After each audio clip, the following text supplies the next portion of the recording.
قیامت کے دن دردناک عذاب ان مجرموں کے لیے ہے۔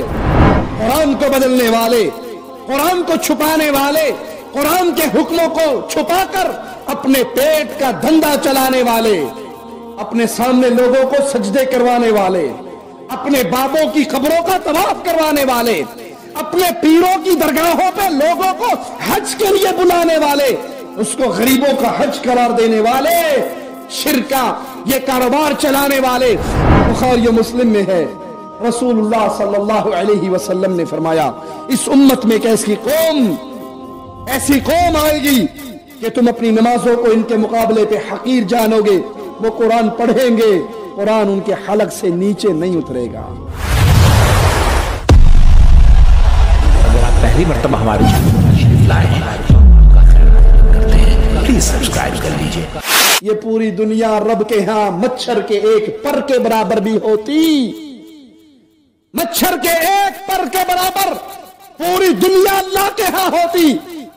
آقا فرماتے ہیں رب کسی کافر کو ایک گھونٹ پانی بھی نہ دیتا۔ اس دنیا کی تو قیمت ہی نہیں ہے، اسی لیے اللہ اپنوں کو بھی دیتا ہے، دشمنوں کو بھی دیتا، اور جس سے اللہ محبت کرتا ہے اس کو اپنے قرآن کی محبت دیتا ہے، اس کو اپنے قرآن کا فہم دیتا ہے۔ وَلَا يُكَلِّمُهُ اللَّهُ وَلَا يُكَلِّمُهُمُ اللَّهُ، اللہ نہ ان سے کلام کرے گا یوم القیامہ، قیامت کے دن۔ وَلَا يُزَكِّيهِمْ، نہ اللہ ان کو پاک کرے گا۔ وَلَهُمْ عَذَابٌ أَلِيمٌ، ان کے لیے دردناک عذاب ہوگا۔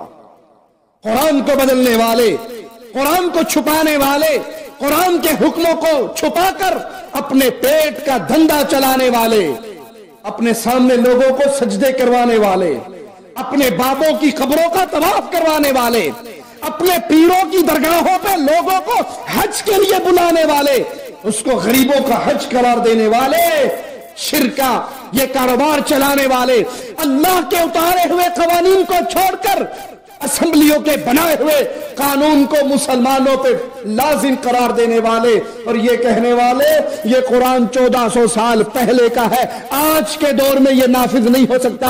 قرآن کو معطل کر کے اپنے ہاتھوں کے لکھے ہوئے اصولوں کو لوگوں پہ نافذ کرنے والے، ان کے پیٹ میں جو مال قرآن چھپانے کی وجہ سے جا رہا ہے یہ مال نہیں ہے، جہنم کی آگ ہے۔ قیامت کے دن دردناک عذاب ان مجرموں کے لیے ہے۔ بخاری و مسلم میں ہے، رسول اللہ صلی اللہ علیہ وسلم نے فرمایا، اس امت میں ایک ایسی قوم آئے گی کہ تم اپنی نمازوں کو ان کے مقابلے پہ حقیر جانو گے۔ وہ قرآن پڑھیں گے، قرآن ان کے حلق سے نیچے نہیں اترے گا۔ اللہم لا تجعلنا منہم ولا معاہم ولا فیہم، اللہ ان بد نصیبوں میں ہمارا شمار نہ فرما۔ لوگوں سوچو کہیں یہ حال ہمارا تو نہیں ہو رہا۔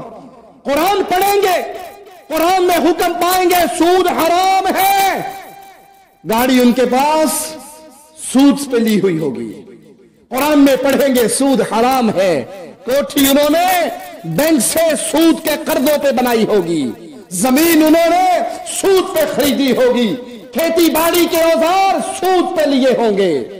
قرآن پڑھیں گے ان کے حلق سے قرآن نیچے نہیں اترے گا، وہ دین سے صاف اس طرح خارج ہو جائیں گے جس طرح نیزہ نشانے پہ لگتا ہے اور آر پار ہو جاتا ہے کہ دیکھنے والا اس کی انی اور دستے کو دیکھتا ہے کہ اس پہ تو خون کا ایک ذرہ بھی نہیں لگا۔